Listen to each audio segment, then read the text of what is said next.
stick it, we gaff it, we put it in a boat. It's like 42, 43 pounds, something like that. So, you know, high-fiving, hooting and hollering, and all right, we finally, you know, got one at sunrise.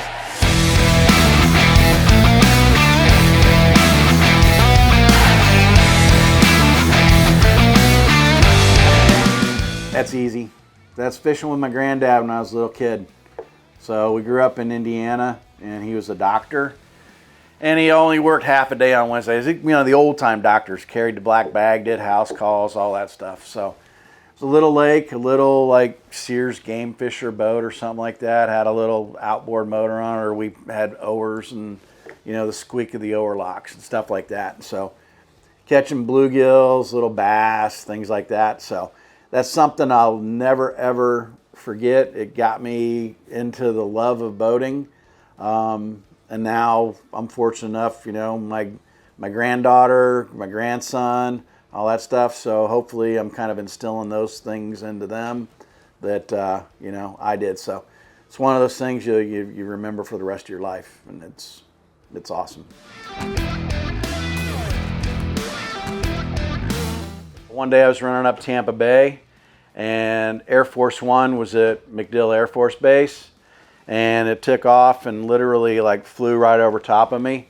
And that was pretty cool. You know, you're kind of looking around and wondering who's looking at you, looking at them. But it was huge. That was cool. Big plane, obviously. Fishing, you know, just you know, we're kingfishing the tournament, and you know, you get into a sailfish bite of all things out here. I mean, in the springtime, we got sailfish here, and if sailfish takes off dancing and walking across the water, it's like, what do we do? You know, we're in a kingfish tournament. Well, let's go ahead and we'll catch a sailfish because it's cool. As far as cool things seen out on the water,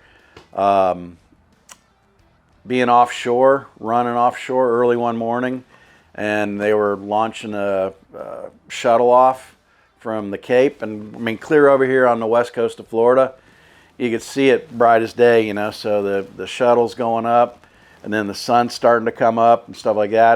That's pretty cool. It's pretty cool. You can see that from here. There's a lot of different ones, but one that really sticks out in my brain is, you know, I fished a lot of kingfish tournaments. Not so much anymore, but turned into more of a fair weather fisherman maybe. But a few years ago, we ended up getting third place in King of the Beach, which the King of the Beach is the, you know, it's the largest kingfish tournament, I think, anywhere.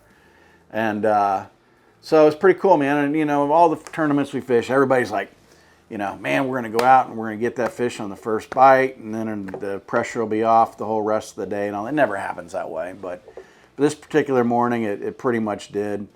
We were out there. We had some baits in the water, not 10 minutes into fishing, and one of the rods takes off, and I got that one. And as we're fighting that fish, another one takes off, and they're going different ways and snat. So I get mine in, and it's about probably high 30 pounds.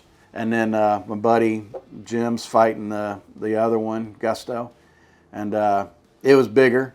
So we stick it, we gaff it, we put it in a boat. It's like 42, 43 pounds, something like that. So, you know, high-fiving, hooting and hollering, and all right, we finally, you know, got one at sunrise. And fished a little bit while longer. We caught a hammerhead shark and some other stuff. We said, heck with it, cranked up, ran in.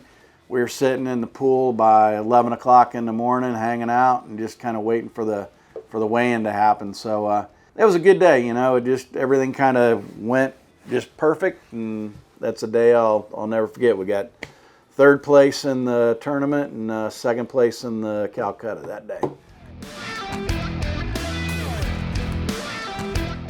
Without saying any names, we had dropped a boat off over to Marina over on the beach, and I was catching a ride back here to the store. Hadn't even made it back to the store yet, and I get a phone call.